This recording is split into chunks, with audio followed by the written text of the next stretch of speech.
Hoy tengo el placer de tener como invitado a Javier Ortega. Me parece difícil catalogarle o etiquetar a lo que se ha dedicado y se dedica, ya que ha ejercido como guionista, director, escritor, colaborador en los principales medios nacionales o profesor en escuelas y universidades, por lo que creo que un resumen apropiado puede ser que se dedica a contar historias. Más de 100 documentales, muchas aventuras vividas y estoy seguro que muchos de estos trabajos han sido grandes experiencias. Muy buenas, Javier, ¿cómo estás? ¿Qué tal te va? ¿Qué tal el confinamiento? Bien, hombre, yo tengo mucha experiencia en esto de estar estabulado. La Sí, estabulación forma parte del trabajo. A ratos, claro, otras veces tienes que estar rodando y tal, pero muchos tiempos de trabajo, de escritura y de documentación y tal, siempre son aquí, en un ordenador y en una habitación. Así que, bueno, vamos claro. tirando. ¿Y este tiempo lo has invertido un poco en trabajo o te ha pillado sin trabajo o cómo te ha pillado? No, teníamos cosas con la productora con la que estoy ahora, con 1080 Wildlife, teníamos cosas pues grabadas, rodadas y estamos preparando un par de documentales, algunas historias y también pues proyectos, ideas, ponerlas un poco en negro sobre blanco. Bueno, Ajá, me muy entretengo. bien. Genial. Bueno, yo quería poner un poco en contexto para la gente que nos esté escuchando y viendo, por qué te estoy invitando a ti y a qué te dedicas en el sector cinematográfico. Entonces, tengo aquí cosas apuntadas, Javier. Sí que tengo que decir también que la relación que tenemos tú y yo es porque cuando hice mi primer documental pedí ayuda, auxilio totalmente a Carlos y Carlos me dijo, llama a Javier Ortega que te va a intentar ayudar para tu documental. Y tengo que decir que al final lo conseguí vender gracias a ti también en mucha parte a Bueno, Discovery Channel y a Animaus de Francia. O sea que yo por ese lado estoy súper agradecido. Y también poner en contexto que tú, Javier Ortega, eres guionista, director también de documentales y escritor. Que esa bueno, faceta yo la conocía un poco. Bueno, sí, tienes varios libros que luego te haré algunas preguntas. Entonces, una breve resumen de que trabajas como director de documentales y guionista desde 1990, a lo mejor me equivoco, no, y sobre todo al principio trabajaste como guionista y co-guionista de Al filo de lo imposible. sí, ahí es donde Eh, que ahí fue cuando empezaste. Luego has estado durante muchos años trabajando como director guionista en la compañía New Atlantis, empecé. y también has colaborado en National Geographic, Cartel, MSL, Telson y actualmente trabaja mucho con 1080. ¿Estoy lo cierto? Es así, más o menos, sí. Hombre, la Por cosa, poner en contexto. la cosa de cumplir años tiene que haces cosas y haces muchas cosas. Y sí, la verdad, y siempre en el mundo del documental. Hombre, también he Siempre. hecho vídeos promocionales, vídeos institucionales, cosas para empresas, pero vamos, básicamente documental. Es lo que me Y gusta. muy bien. Javier, yo quiero saber, para empezar por el principio, ¿cómo fueron tus comienzos? Es decir, tú estudiaste comunicación, cine, ¿cómo fueron tus comienzos en este mundo? Yo estudié historia. Soy licenciado en Historia Contemporánea por la Universidad de Cantabria. Ajá. Y bueno, parecía evidente que aquello no era lo mío o quise probar cosas nuevas, me vine a Madrid y me matriculé en la Facultad de Ciencias de la Información, que en audiovisual. Y a partir de ahí, conociendo gente y tal, buscaban un guionista en Al filo de lo imposible, en Televisión Española, Ajá. y lo conocí a través de un profesor, me presentó al director y bueno, fui probando, hice un guión, luego otro y ya me quedé.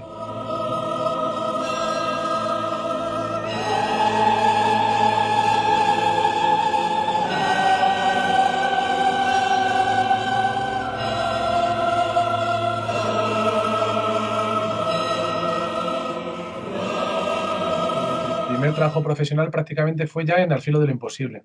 Sí, Eh, había hecho otras cosas en paralelo, en ficción, preparando un proyecto de serie para televisión, pero no, nunca se hizo. Así que Digamos que, pero sí, también me pagaron, así que eso hay que considerarlo también Un trabajo. trabajo. Y, bueno, tengo preguntas, muchas preguntas sobre eso, pero ahora se me ocurre preguntarte que cómo es entrar a trabajar de primeras en un equipo como puede ser Al filo de lo imposible, ¿no? Para saber un poco más sobre esas anécdotas, es decir, entras en un equipo de trabajo que se dedica a hacer alpinismo al más máximo nivel, ¿no? Sí, bueno, digamos que la inconsciencia y la ignorancia ayudan mucho. Son grandes asesores. Entonces, prácticamente es que yo no sabía dónde me metía. Claro que, hombre, evidentemente conocía el programa, sabía de qué iba y me gustaba mucho como programa, como idea. Y, y lo que me pedían al principio, bueno, era contar, poner en palabras los textos, el off de lo que iba a ser el documental.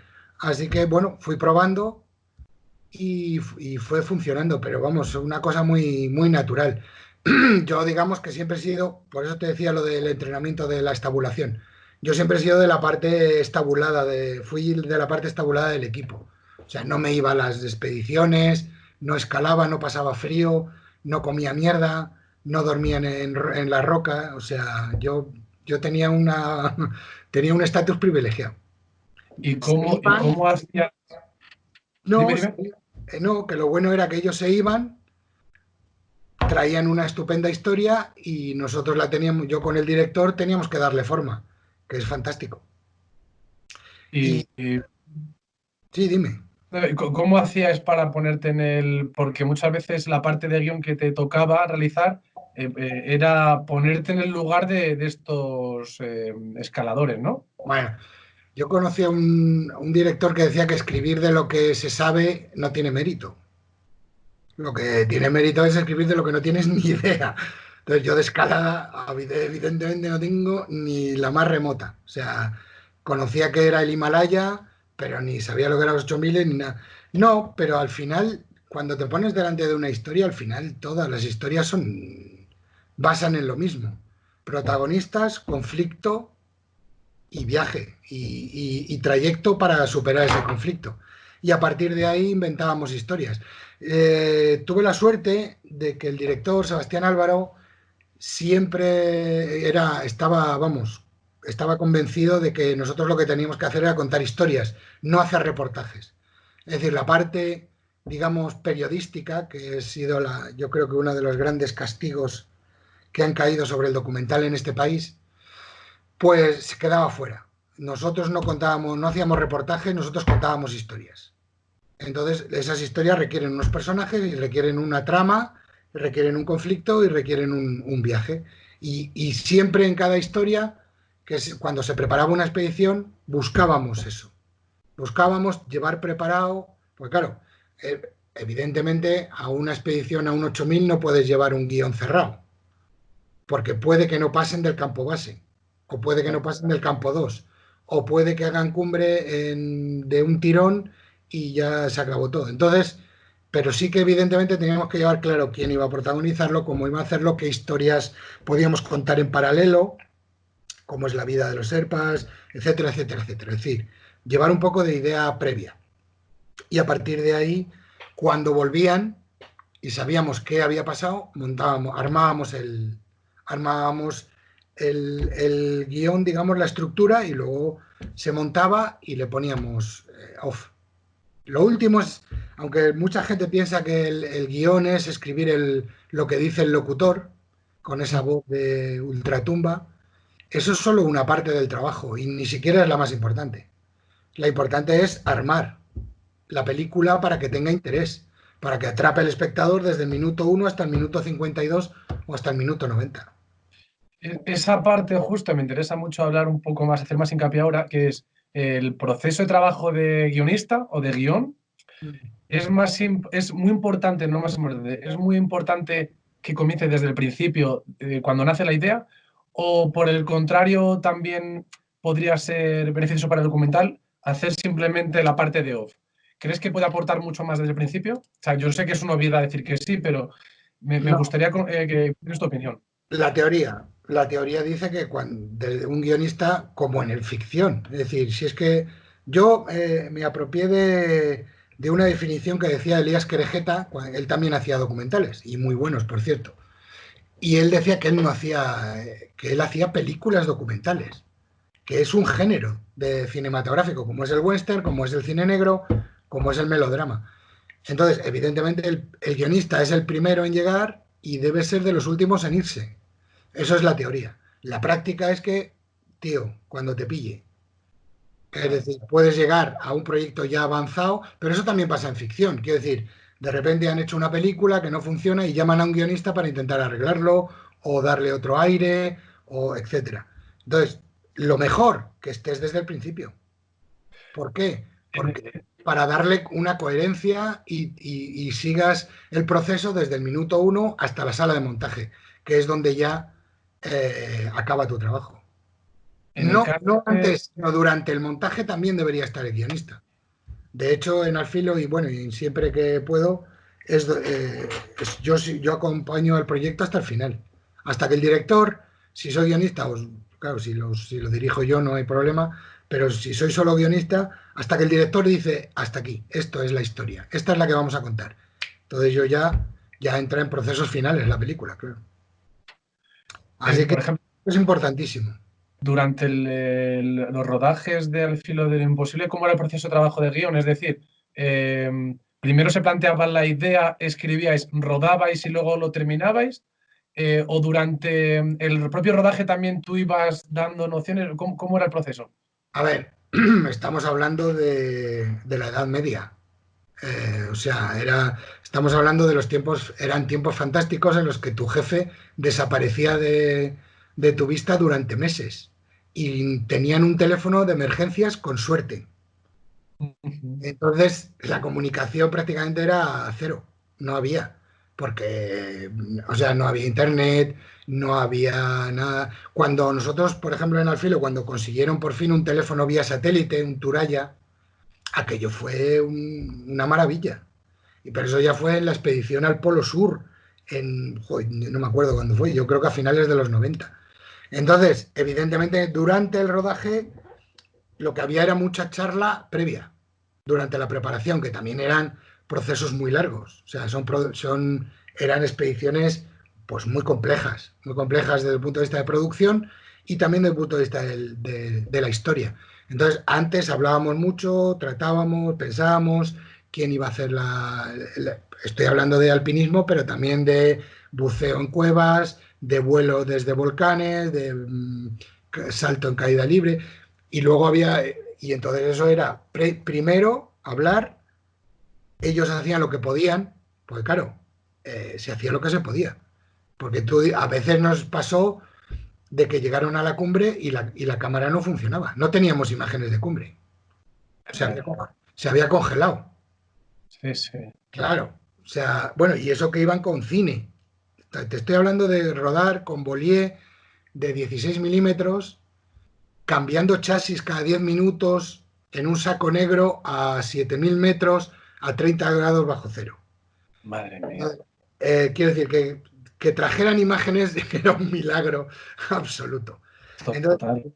una vez que veníamos aquí, o habían rodado todo, era estupendo, era fantástico, lo habían rodado muy bien, la expedición al K2, por ejemplo, y las autoridades chinas pues no lo consideraron oportuno y se quedaron con el material en la frontera, a la vuelta. Madre mía. Y la devolvieron meses después, y alguna machacada, rayada, velada, es decir, habían estado manipulando el material sin cuidado. Bueno, pues eso, teníamos que Sí, luchar sí. contra los elementos. Entonces, una vez que estábamos en la sala de montaje, y veíamos lo que teníamos, qué hay, qué no hay, y con esto qué podemos contar, de lo que pensábamos que íbamos a contar. ¿Y Es decir, trabajo continuo. tenéis algún requisito, por ejemplo, porque era todo esto para la Radiotelevisión Española, si no me equivoco, ¿no? La emisión. La ¿Tenéis producción. algún requisito de cara de la de televisión española que dijese, tiene que ser una duración tal y una entrega de tal? O vosotros marcabais un poco los tiempos en ese sentido? A ver, no, hombre, es un trabajo, era una serie, era una empresa y marcaba sus tiempos, hacíamos temporadas. Entonces, Claro, lo que pasa es que esas temporadas debían adaptarse también a las necesidades. Es decir, por ejemplo, no se puede escalar en cualquier momento. Solo se escala en verano en el Himalaya, por ejemplo. O no puedes ir al Polo Sur en invierno, porque la palmas. Tienes que ir en determinadas fechas. Quiero decir, era todo un trabajo de encaje de bolillos. Se presentaba a la producción, a la dirección de producción de televisión, una serie de proyectos, de ideas, de documental, que formaban una serie completa de varios episodios, de 13. Ya sabes, en aquellos tiempos lo habitual eran 13, tanto Ujú. en ficción como en documental. Y una vez que lo aprobaban y había presupuesto para ponerse a trabajar, pues se ponían a trabajar. Y luego, pues, hombre, yo creo que, claro, ¿cuál era el riesgo cuando se iban? Que volvieran sin nada y no había capítulo. Con lo cual ya no eran 13, eran 12. Es Claro. decir, las espadas de Damocles que teníamos en la chepa eran muchas y variadas y graves. Pero tocando madera y bueno, eran muy buena gente y muy buenos profesionales, la verdad es que nunca nos pasó. O sea, nunca hemos tenido una historia que no pudiéramos contar. Mejor o peor, pero la idea que se fue, el rodaje que se hizo se emitió. A veces hubo casos en los que lo preferimos dejar dormir tiempo, por ejemplo, en este mismo del K2, que murió un compañero, se quedó cerca de la cima y pues era una cosa muy dura, muy triste, y la verdad es que lo dejamos dormir bastante tiempo, pero luego lo afrontamos y se pudo hacer el documental. Así que sí, sí, pero había unas directrices de producción claras, claro, a efectos de la producción de televisión española era una serie más. Lo mismo que El hombre y la tierra o cualquier otro, o Historia de la transición, lo mismo. Ellos contaban una historia y nosotros contábamos historias de aventuras.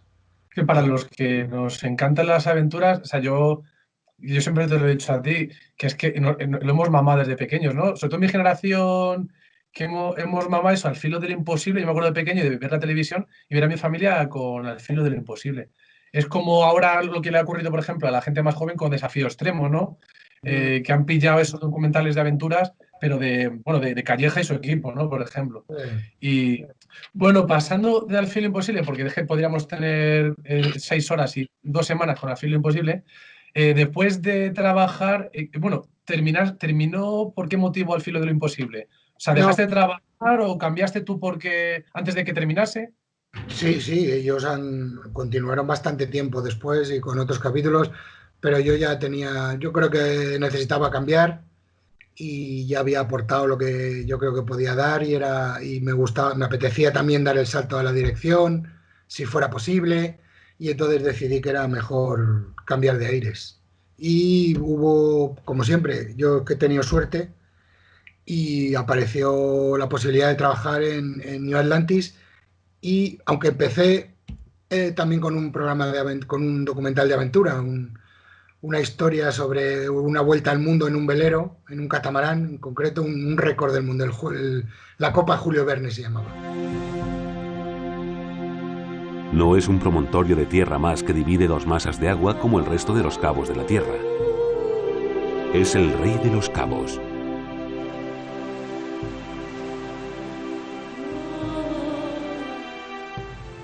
Lo hemos conseguido. Hemos dado la vuelta al mundo en 58 días, 9 horas, 32 minutos y 45 segundos.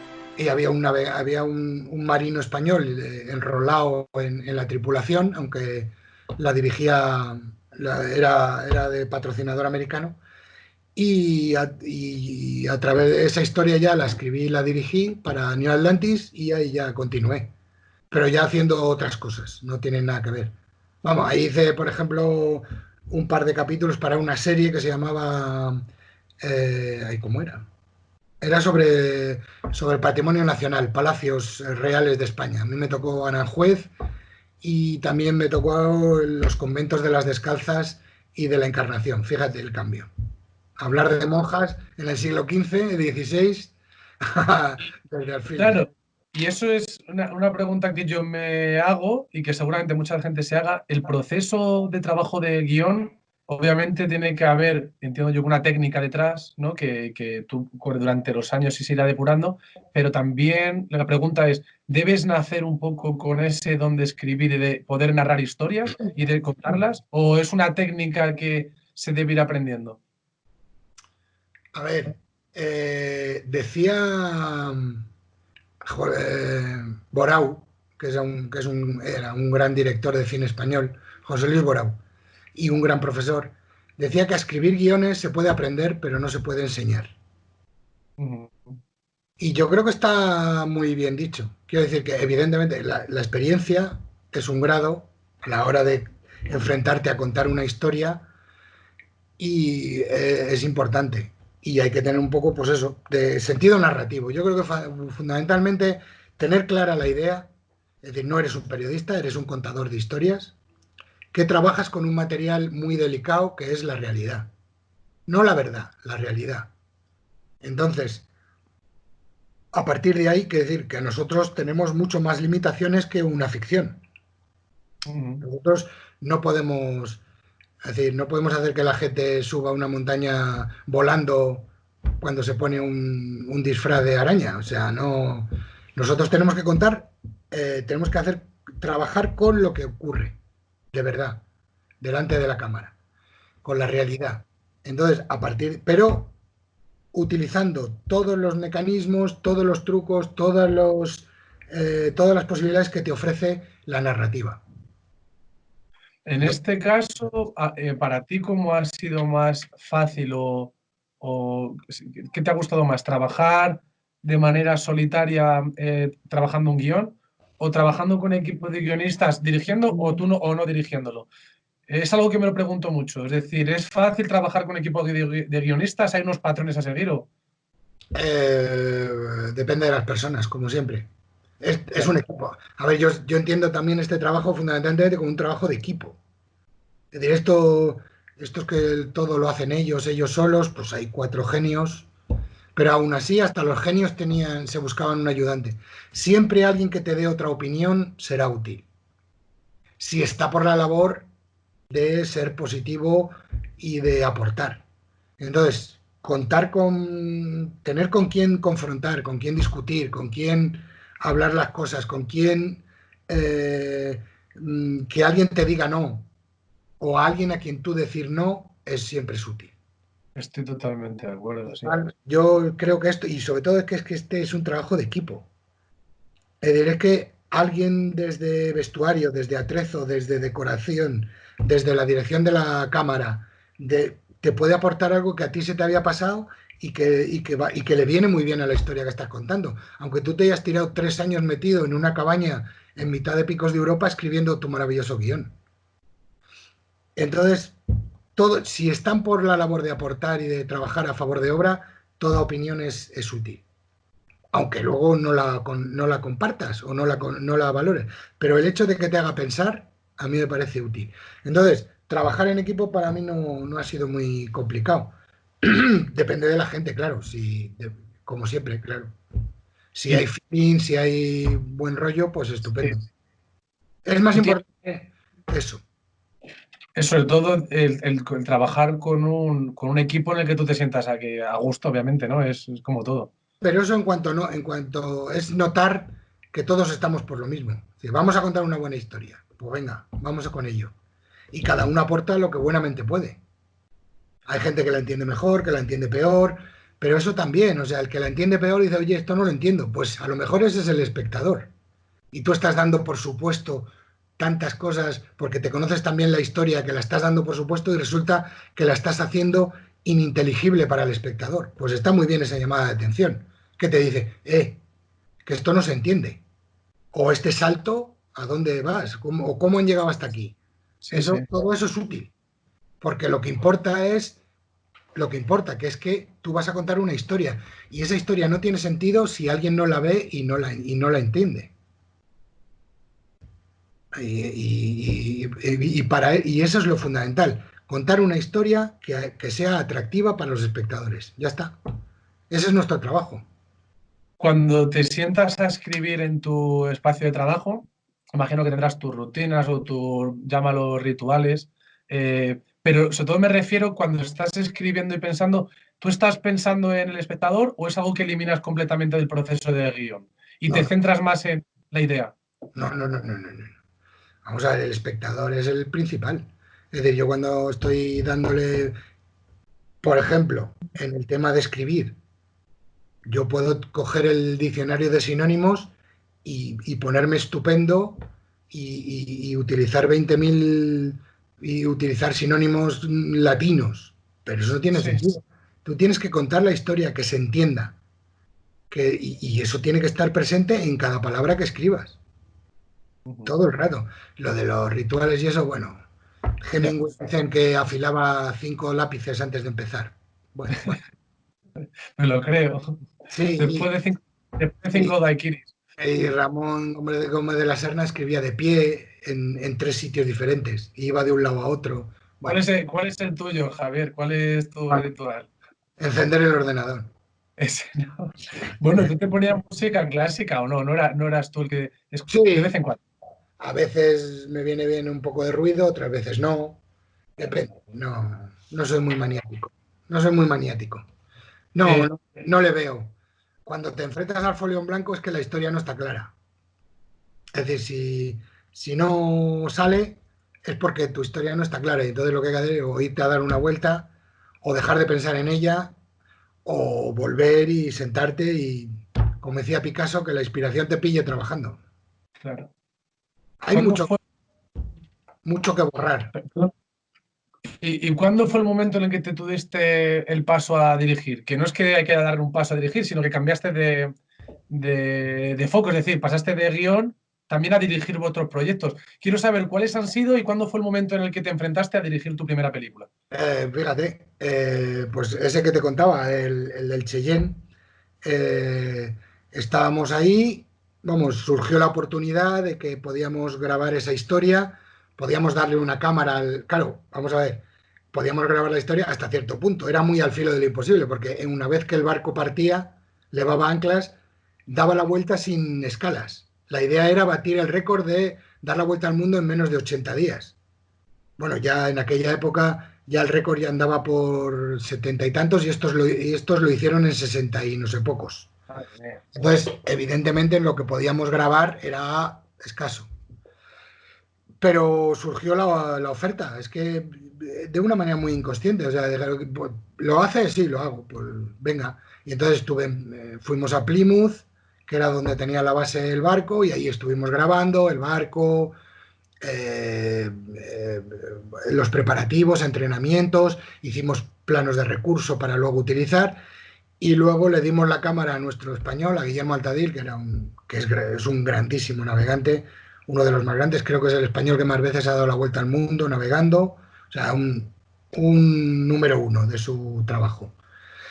Y ya te veremos a la vuelta, amigo.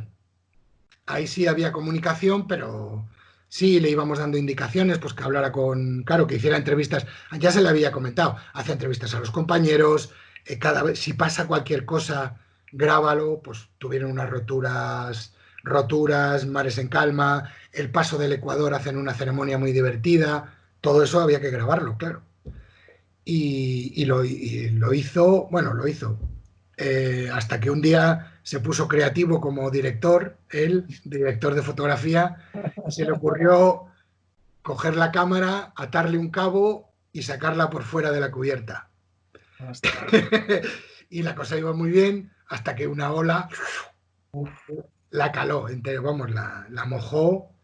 Entonces le dijimos que la metiera en un saco de arroz, bueno, lo que se intenta siempre, pero sí. murió. La cámara El, falleció. el making of de ese documental hubiese estado muy bien también, ¿eh? Si le hubieran grabado a él sacando... Bueno, él se llevó un golpe, bueno, estuvo con un par de costillas porque una ola le golpeó contra el timón en una guardia, le sacó del barco.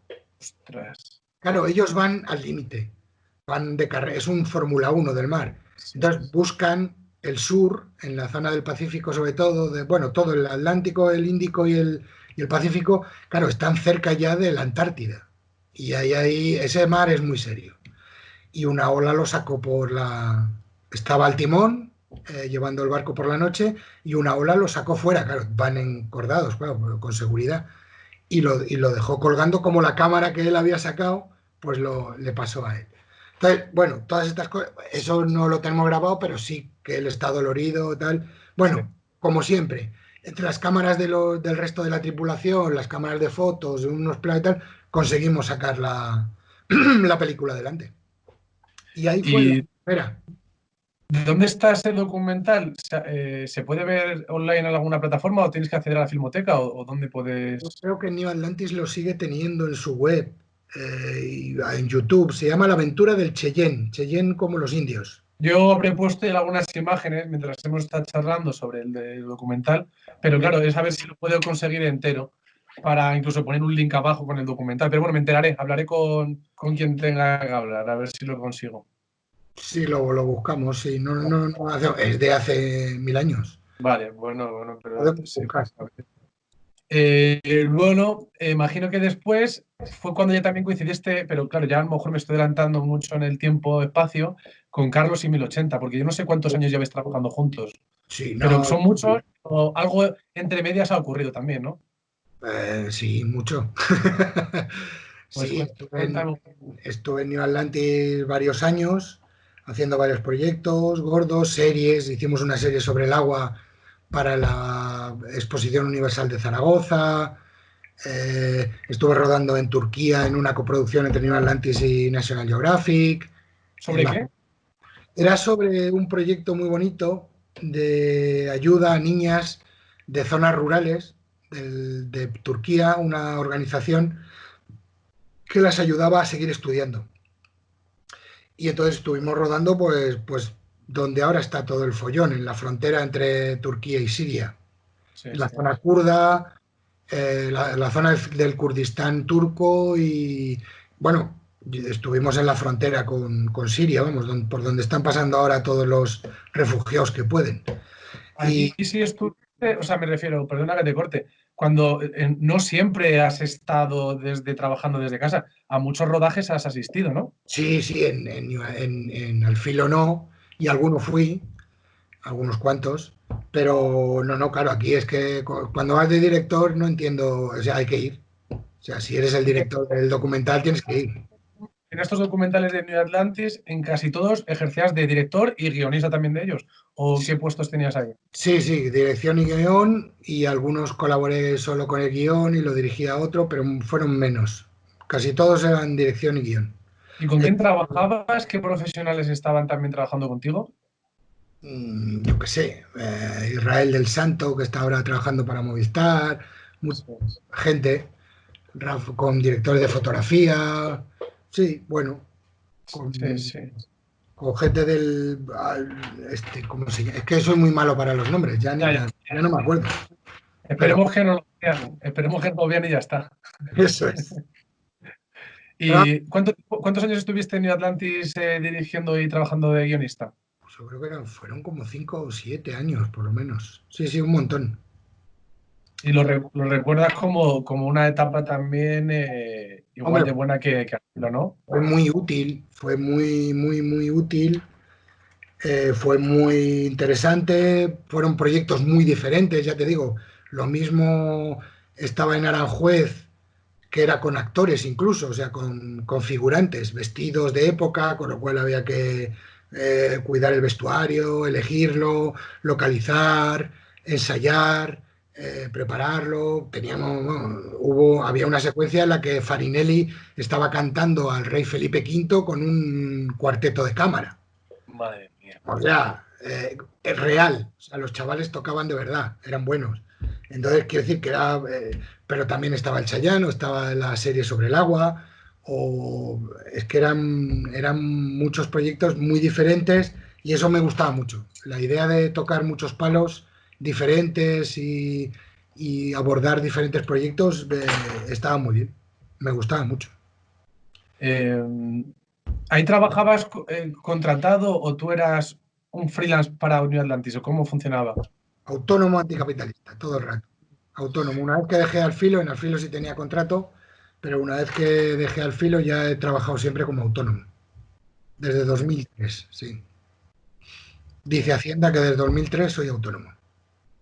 Y después de New Atlantis, ¿qué pasó? ¿Ahí te salieron otros proyectos diferentes o te cansaste de tanta aventura? No había aventura, ¿no? Bueno, pues eso, ya sabes, etapas de la vida. Sí. Cambié de aires y seguí trabajando en otras historias. Pero vamos, que...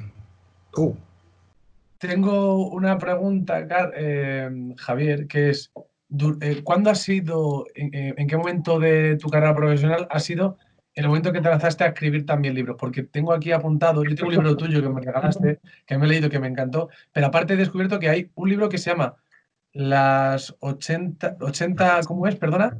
la vuelta al mundo en 80 polvos. La Vuelta al Mundo en 80 polvos, la sección femenina, también puede ser. Sección femenina es un documental. Es un documental, perdón. Hice un documental sobre Gibraltar y otro sobre la sección femenina para una coproducción entre Televisión Española y... Ese sí creo que está en internet, en YouTube.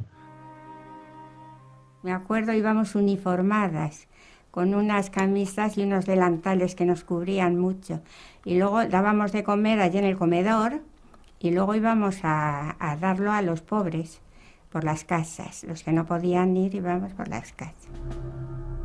Hice otro que se llamaba Auténticamente Falsos, sobre copias, reproducciones, el mundo de la falsificación en arte, y estuvimos entrevistando a Eric el Belga, que es el mayor ladrón de arte que ha habido en España.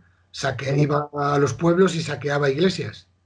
Ostras. Era un personaje fascinante. Vivía en Málaga, él decía que retirado, yo no lo sé. Y fue muy interesante, sí, sí. 65 años, y entre, vamos a decir, octubre del año precedente y marzo de este año, han pasado por mi mano algo como 300.000 millones de pesetas de obra de arte falsas. Fíjate tú cómo es difícil de encontrar una obra de arte auténtica. Para New Atlantis, ¿eran encargos que se hacían directamente las televisiones? ¿O vosotros financiabais proyectos o lo financiaba quien los tuviese que financiar para luego posteriormente venderlos? No, a ver, New Atlantis era una gran productora. Entonces, que tenía muchos brazos, yo era uno más de los que estaban allí trabajando, ¿eh? Tenía un montón de gente currando y haciendo muchas otras cosas, series, programas para diferentes televisiones, no solo para Televisión Española, trabajaba con muchas otras. Es decir, era una gran productora que servía a diferentes clientes y a su vez también tenía distribución internacional, etcétera, etcétera, etcétera. Y así a veces llegaban encargos y ellos buscaban al profesional o al equipo de profesionales que mejor se podían adaptar a ese encargo en concreto. Y a mí me iban ofreciendo. A veces tú también sugerías alguna idea y se intentaba, pero lo habitual era, hay un encargo, hay una idea que surge, supongo que en una reunión entre los productores, el productor ejecutivo, el director el presidente de la compañía, hablando con el cliente o colaboraciones con otras empresas y tal, y surgía, y oye, ¿te quieres hacer un documental sobre monjas en el siglo XVII? Y pues, claro, ¿cómo no? Y ya empezabas a trabajar. ¿Dirección y guión? Sí. Pues entonces empezaba a escribir el guión, lo iba presentando, me lo iban aprobando, etcétera, etcétera. Un trabajo así. Y si lo comparas el sector como estaba antes, hace 20 años, como está ahora el sector documental, me refiero, no el de naturaleza no el etnográfico, sino en general, ¿en qué ha cambiado para ti? ¿Qué me puedes contar sobre eso? Que ya no hay empresas como estas. Es decir, ya no hay grandes producciones, grandes productoras que generen una cantidad X de documentales al año.